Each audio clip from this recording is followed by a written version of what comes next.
नमस्कार विद्यार्थियों, आज हम फॉस्फोनाइट्रिलिक हैलाइड का इंट्रोडक्शन एवं फॉस्फोनाइट्रिलिक हैलाइड के फॉर्मेशन यानी निर्माण के बारे में जानेंगे।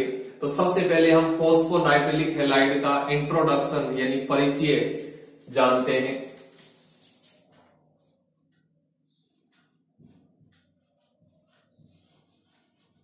इंट्रोडक्शन तो देखो, फॉस्फोनाइट्रिलिक हैलाइड है वो क्या होते हैं, यदि हम इनकी परिभाषा देखना चाहें तो देखो इसके नाम से स्पष्ट है कि ये जो फॉस्फोनाइट्रिलिक हैलाइड है ये फॉस्फोरस, नाइट्रोजन और हैलाइड तीन प्रकार के तत्वों से मिलकर बने होते हैं। तो देखो इनकी परिभाषा क्या हो जाती है, ध्यान से सुनना और समझना।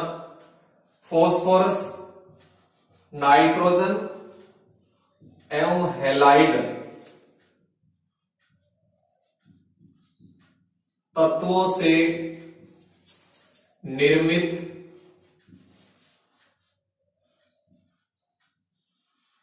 ऐसे अनसैचुरेटेड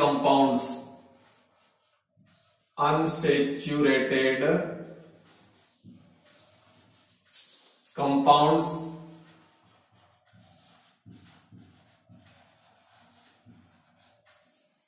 जिनमें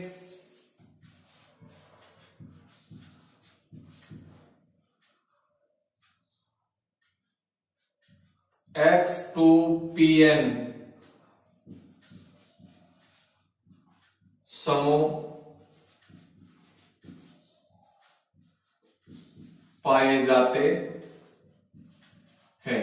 तो ऐसे यौगिकों को हम फॉस्फोनाइट्रिलिक हैलाइड्स कहते हैं। तो देखो इनकी परिभाषा क्या हो जाती है, फॉस्फोरस, नाइट्रोजन और हैलोजन तत्वों से निर्मित ऐसे अनसैचुरेटेड यानी असंतृप्त कंपाउंड्स जिनके अंदर X2PN समूह पाए जाते हैं। यहां देखो क्या है कि फॉस्फोरस पंच संयोजी है और नाइट्रोजन त्रिसंयोजी है। फॉस्फोरस और नाइट्रोजन के बीच में देखो डबल बॉन्ड है और फॉस्फोरस के ऊपर दो हैलोजन परमाणु जुड़े हुए हैं। तो फॉस्फोरस, नाइट्रोजन और हैलोजन तत्वों से निर्मित ऐसे असंतृप्त यौगिक जिनके अंदर ये समूह पाए जाते हैं उन्हें हम फॉस्फोनाइट्रिलिक हैलाइड्स कहते हैं। अब देखो ये जो फॉस्फोनाइट्रिलिक हैलाइड्स हैं इनका सामान्य सूत्र क्या हो जाता है। देखो यदि हम इनका सामान्य सूत्र देखें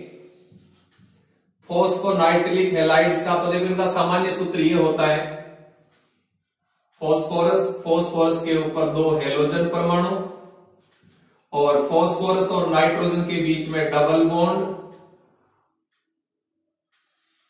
इस तरह से इनका सामान्य सूत्र होता है किसका, फॉस्फोनाइट्रिलिक हैलाइड्स का। और यह नाइट्रोजन के ऊपर एक लोन पेयर होता है, यानी नाइट्रोजन त्रिसंयोजी होता है, फॉस्फोरस पंचसंयोजी होता है।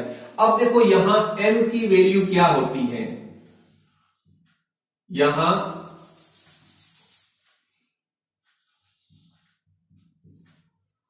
N का जो मान है वो 3 से लेकर 8 के मध्य होता है। 3 से लेकर 8 के मध्य होता है, यानी यहां जो N का मान है वो 3 से लेकर 8 के मध्य होता है। तो यहां देखो N का मान 3 से लेकर 8 के मध्य है, इसका मतलब ये ऐसे अणु होते हैं जिनमें एकलक इकाइयों की संख्या है वो जनरली कम होती है, यानी 3 से 8 के मध्य होती है। अतः इनको हम ओलिगोमर कहते हैं। क्या कहते हैं, ओलिगोमर। देखो ओलिगोमर्स क्या होते हैं, ओलिगोमर्स ऐसे अणु होते हैं जिनके अंदर एकलक इकाइयों की संख्या कम होती है, और यहां भी एकलक इकाइयों की संख्या कम ही है, 3 से लेकर 8 के मध्य, तो ये ओलिगोमर्स होते हैं। नेक्स्ट बिंदु की बात करें कि ये जो फॉस्फोनाइट्रिलिक हैलाइड्स हैं, यदि हम इनकी संरचना की बात करें तो इनकी संरचना है वो लीनियर एवं साइक्लिक होती है। लीनियर एवं साइक्लिक होती है, यानी रेखीय एवं चक्रीय संरचना है वो इनकी होती है। नेक्स्ट बिंदु की बात करें, ये जो फॉस्फोनाइट्रिलिक हैलाइड्स हैं ये फोस्फाजीन इनऑर्गेनिक पॉलीमर्स की श्रेणी में आते हैं। ये यौगिक फोस्फाजीन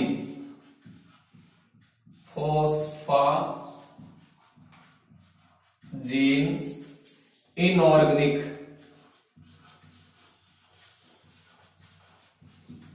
पॉलीमर्स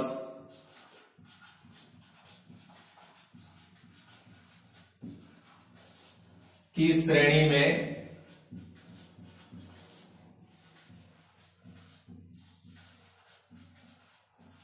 आते हैं। यानी जो फोस्फाजीन जो कि इनऑर्गेनिक पॉलीमर्स होते हैं की श्रेणी में ये यौगिक आते हैं। अब देखो फोस्फाजीन का जो जनरल फॉर्मूला होता है इस तरह से होता है, देखो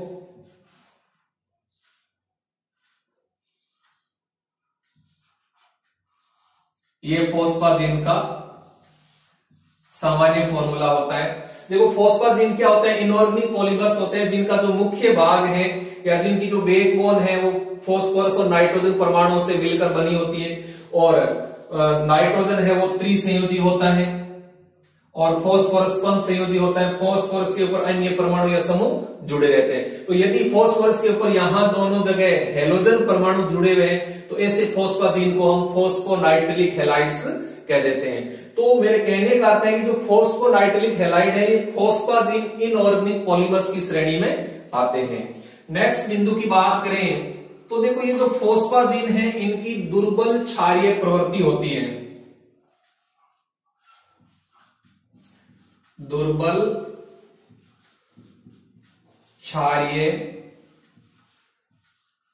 प्रवृत्ति होती है। अब देखो इनकी क्षारीय प्रवृत्ति क्यों होती है क्योंकि इन यौगिकों में क्या होता है कि नाइट्रोजन के ऊपर लोन पेयर पाया जाता है।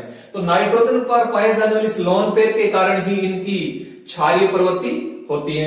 अब देखो जो फोस्फोनाइट्रिलिक हैलाइड्स हैं यदि हम इनके वर्गीकरण की बात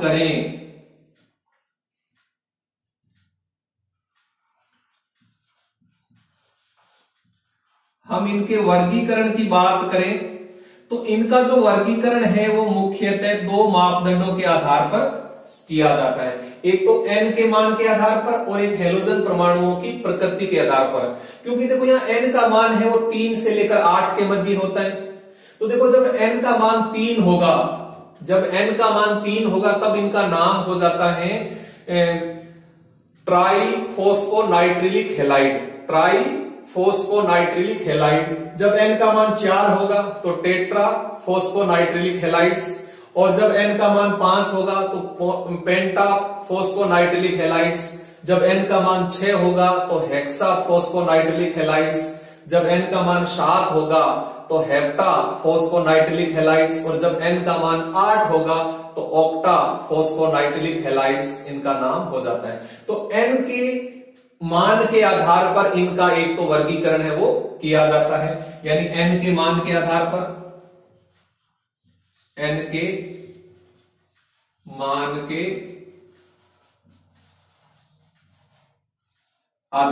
है वो इनका वर्गीकरण है वो किया जाता है एक तो, ठीक। यानी n का मान 3 है तो ट्राइफोस्फोनाइट्रिलिक हैलाइड्स हो जाते हैं। n का मान 4 है तो टेट्रा फोस्फोनाइट्रिलिक हैलाइड्स हो जाता है। n का मान 5 है तो पेंटा फोस्फोनाइट्रिलिक हैलाइड्स हो जाते हैं। तो इस प्रकार से n के मान के आधार पर इनका वर्गीकरण है वो किया जाता है।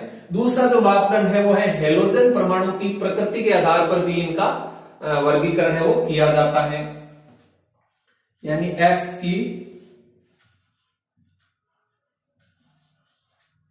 प्रकृति के आधार पर।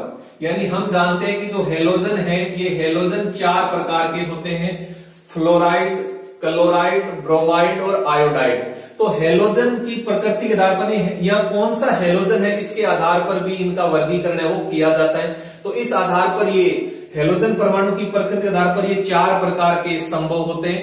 तो उसमें जब यहां देखो दोनों फ्लोरीन है तो हम कह देंगे फोस्फोनाइट्रिलिक फ्लोराइड। जब यहां क्लोरीन होगा तो फोस्फोनाइट्रिलिक क्लोराइड्स। जब यहां ब्रोमाइड होंगे तो फोस्फोनाइट्रिलिक ब्रोमाइड्स।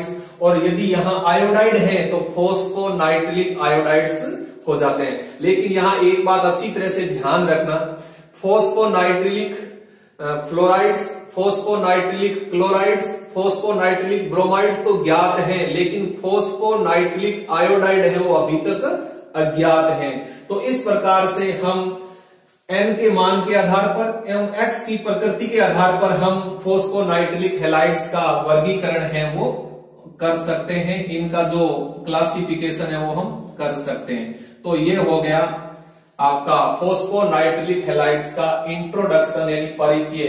तो इंट्रोडक्शन के अंतर्गत आपको इन बिंदुओं के बारे में बताना है, ठीक। अब हम नेक्स्ट बिंदु लेते हैं, फोस्फोनाइट्रिलिक हैलाइड्स का फॉर्मेशन है वो किस प्रकार से होता है।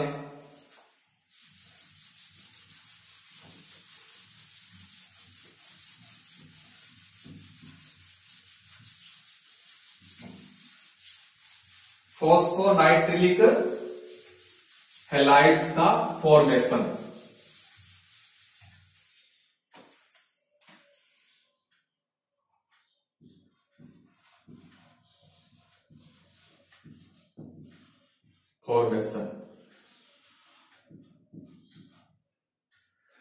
तो देखो फोस्फोनाइट्रिलिक हैलाइड्स हैं, इन यौगिकों का जो निर्माण है वो सर्वप्रथम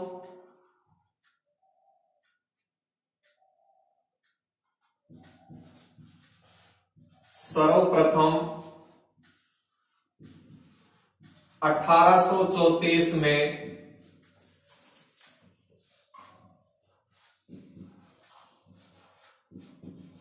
लिबिंग एवं वोलर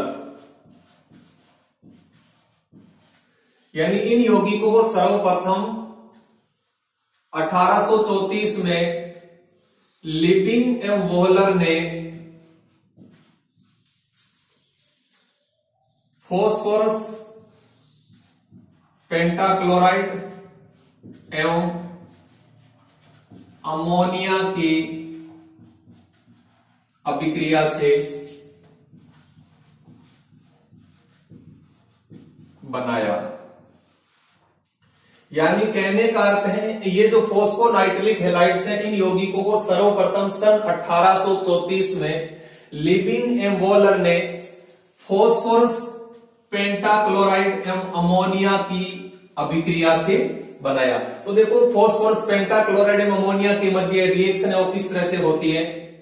तो रिएक्शन देखिए, फॉस्फोरस पेंटाक्लोराइड और अमोनिया इन दोनों के बीच में रिएक्शन करवा करके सर्वप्रथम इन यौगिकों को है वो बनाया गया सन 1834 में। और ये काम किया था लिबिंग एवं वोलर नामक वैज्ञानिकों ने। तो जब देखो इन दोनों के बीच में रिएक्शन होती है तो फॉस्फोरस पेंटाक्लोराइड के 3 अणु और 3 अणु ही अमोनिया के। तो देखो यहां बन जाता है Cl2Pn,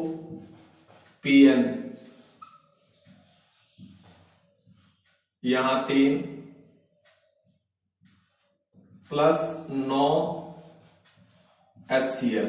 तो यहां बन जाता है ट्राई फोस्फोनाइट्रिलिक क्लोराइड्स। ट्राई फोस्फोनाइट्रिलिक क्लोराइड्स बनाया गया सबसे पहले। तो इस प्रकार से इन यौगिकों का निर्माण है वो सर्वप्रथम सन 1834 के अंदर लिबिंग एवं वोलर ने फॉस्फोरस पेंटाक्लोराइड एवं अमोनिया की अभिक्रिया द्वारा किया, ठीक। अब देखो वर्तमान समय में इन यौगिकों का जो निर्माण है वो प्रयोगशाला उद्योगों में वो किस प्रकार से किया जाता है। तो वर्तमान समय में प्रयोगशाला एवं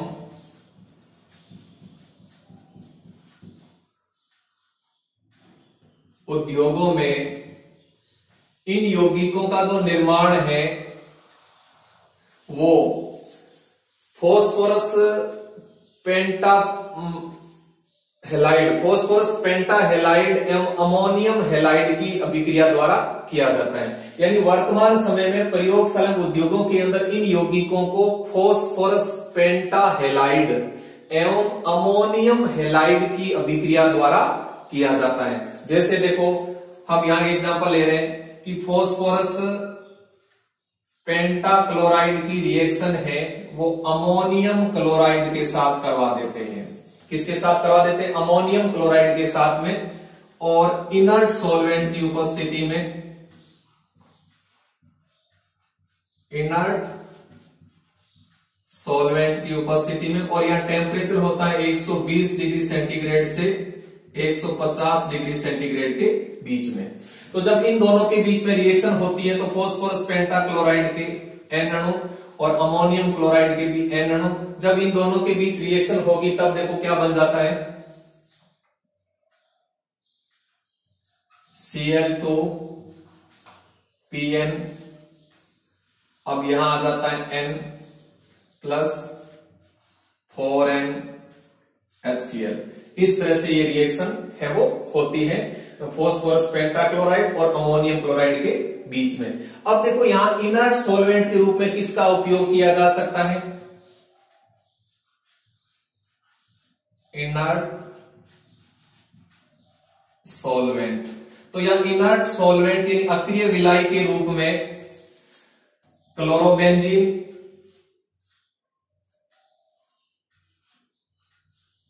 क्लोरोबेंजीन 1,2-डाइक्लोरोबेंजीन, 1,2-डाइक्लोरोबेंजीन अथवा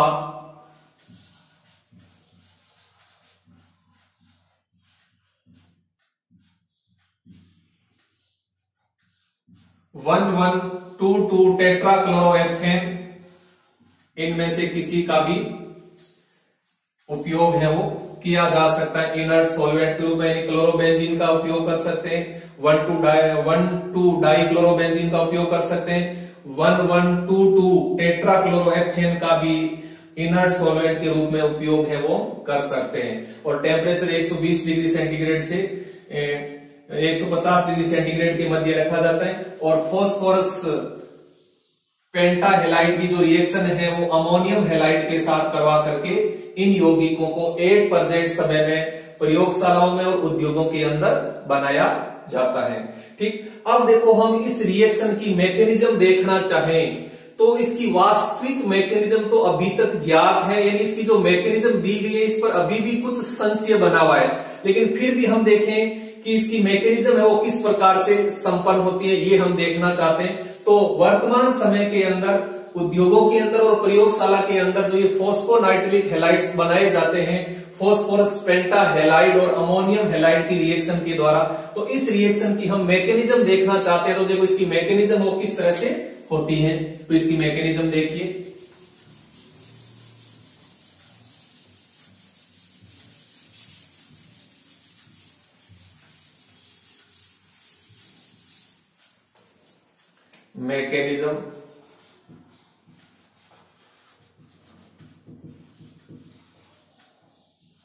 मैकेनिज्म तो देखो इसकी मैकेनिज्म किस तरह से संपन्न होती है, यानी अमोनियम क्लोराइड है, इसका आयनीकरण हो जाता है तो बनता है ammonium ion plus chloride ion बन जाता है। ठीक, अमोनियम आयन और क्लोराइड आयन बन जाता है।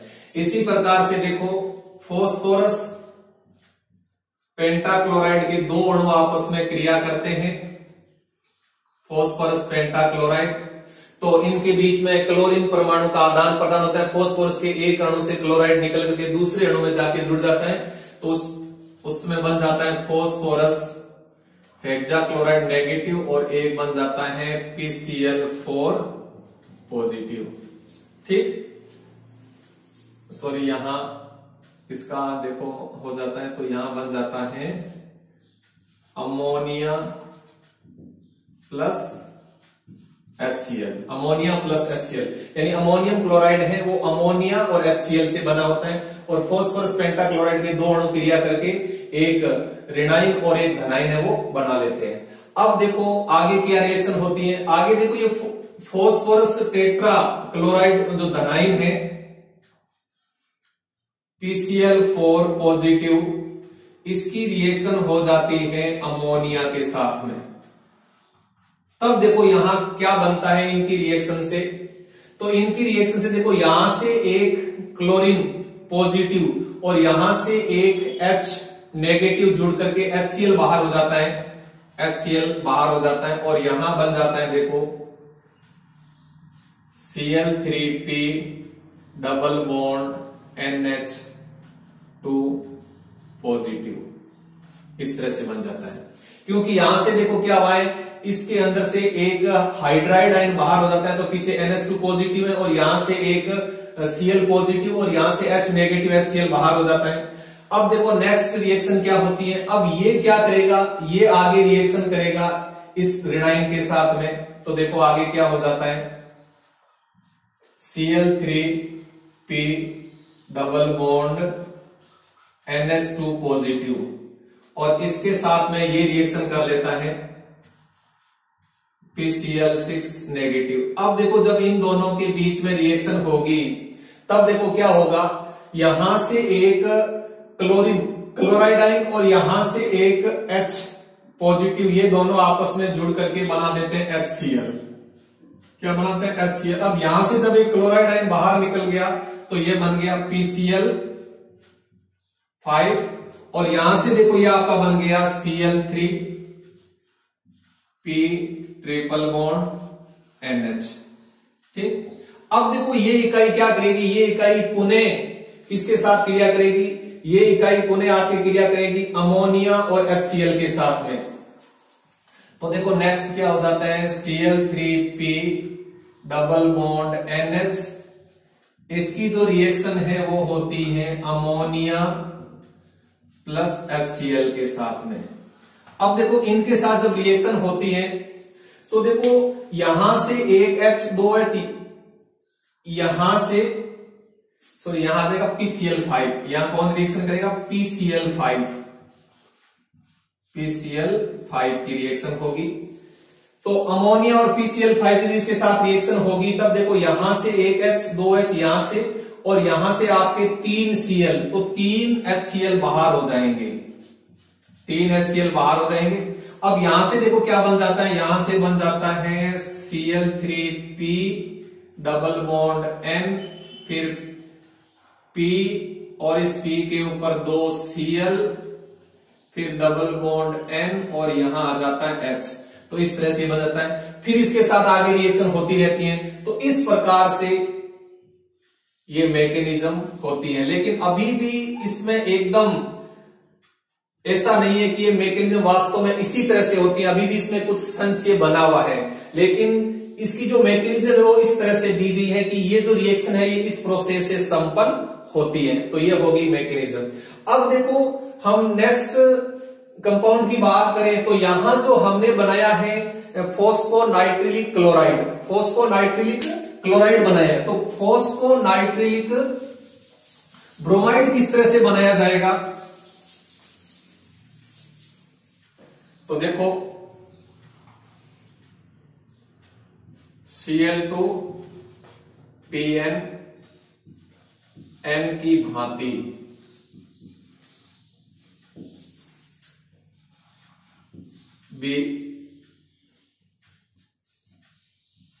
Br2PN का भी निर्माण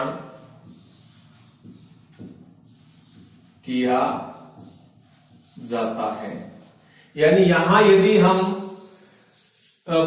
फॉस्फोनाइट्रिलिक ब्रोमाइड का निर्माण करना चाहते हैं तो अभी हमने देखा था कि फॉस्फोनाइट्रिलिक क्लोराइड का निर्माण, तो जिस प्रकार से फॉस्फोनाइट्रिलिक क्लोराइड का निर्माण किया जाता है ठीक उसी प्रकार से फॉस्फोनाइट्रिलिक ब्रोमाइड का निर्माण भी किया जाता है। तो यहां हम क्या लेंगे, फॉस्फोरस पेंटाब्रोमाइड ले लेंगे, फॉस्फोरस पेंटाब्रोमाइड, और उसकी रिएक्शन हम अमोनियम ब्रोमाइड के साथ करवा देंगे, अमोनियम ब्रोमाइड के साथ।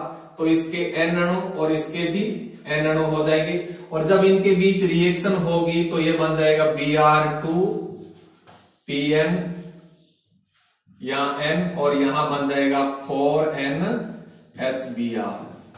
तो फॉस्फोनाइट्रिलिक क्लोराइड्स की भांति फॉस्फोनाइट्रिलिक ब्रोमाइड का निर्माण भी किया जाता है। अब देखो नेक्स्ट जो तीसरे प्रकार का है वो है फॉस्फोनाइट्रिलिक फ्लोराइड का निर्माण किस तरह से किया जाता है, यानी F2PN का जो निर्माण है वो हम इस विधि से नहीं कर सकते, बल्कि फॉस्फोनाइट्रिलिक फ्लोराइड का निर्माण है वो Cl2PN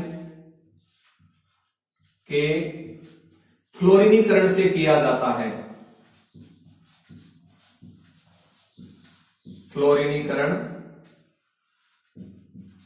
से किया जाता है। यानी आपको फॉस्फोनाइट्रिलिक फ्लोराइड बनाना है, फॉस्फोनाइट्रिलिक फ्लोराइड का निर्माण करना है, तो फॉस्फोनाइट्रिलिक फ्लोराइड का निर्माण है वो फॉस्फोनाइट्रिलिक क्लोराइड के फ्लोरीनीकरण से किया जाता है। देखो इसका फ्लोरीनीकरण किस तरह से कर देते हैं, Cl2PN, अब यहां मान लीजिए 3 है, तो हम इसकी रिएक्शन करवा देते हैं सोडियम फ्लोराइड के साथ में, तो इसके 6 अणु रिएक्शन करते हैं, और यहां क्या होता है क्लोरीन के स्थान पर फ्लोरीन आ जाता है, तो ये आ जाता है F2PN, ये 3 और यहां 6 सोडियम क्लोराइड बाहर हो जाते हैं। ठीक, तो इस प्रकार से फॉस्फोनाइट्रिलिक फ्लोराइड का निर्माण है वो फॉस्फोनाइट्रिलिक क्लोराइड के फ्लोरीनीकरण से किया जाता है। किससे किया जाता है, फ्लोरीनीकरण से किया जाता है। अब देखो इस प्रोसेस से क्यों नहीं कर सकते हैं, क्योंकि यदि हम फॉस्फोरस पेंटाफ्लोराइड की रिएक्शन है वो यदि हम अमोनियम फ्लोराइड के साथ करवा देते हैं तो हमें फॉस्फोनाइट्रिलिक फ्लोराइड्स प्राप्त नहीं होते हैं, बल्कि इन दोनों की रिएक्शन से योगात्मक उत्पाद प्राप्त हो जाता है, वो हो जाता है NH4PF6। ये कंपाउंड है हमें एक प्राप्त हो जाता है इन दोनों की रिएक्शन के द्वारा। तो फॉस्फोनाइट्रिलिक फ्लोराइड का निर्माण है वो फॉस्फोनाइट्रिलिक क्लोराइड के फ्लोरीनीकरण द्वारा किया जाता है, न कि इस विधि के द्वारा, क्योंकि इस विधि से हमें फॉस्फोनाइट्रिलिक फ्लोराइड है वो प्राप्त होता ही नहीं है, बल्कि इस विधि से हमें एक योगात्मक उत्पाद प्राप्त होता है। तो हम इस विधि के द्वारा फॉस्फोनाइट्रिलिक फ्लोराइड का निर्माण है वो करते हैं, और जो फॉस्फोनाइट्रिलिक आयोडाइड है वो अभी तक अज्ञात है। तो इस प्रकार से फॉस्फोनाइट्रिलिक हैलाइड्स का जो निर्माण है वो किया जाता है। नेक्स्ट वीडियो के अंदर हम फॉस्फोनाइट्रिलिक हैलाइड की प्रॉपर्टीज और इनके एप्लीकेशंस के बारे में जानेंगे। धन्यवाद, थैंक यू।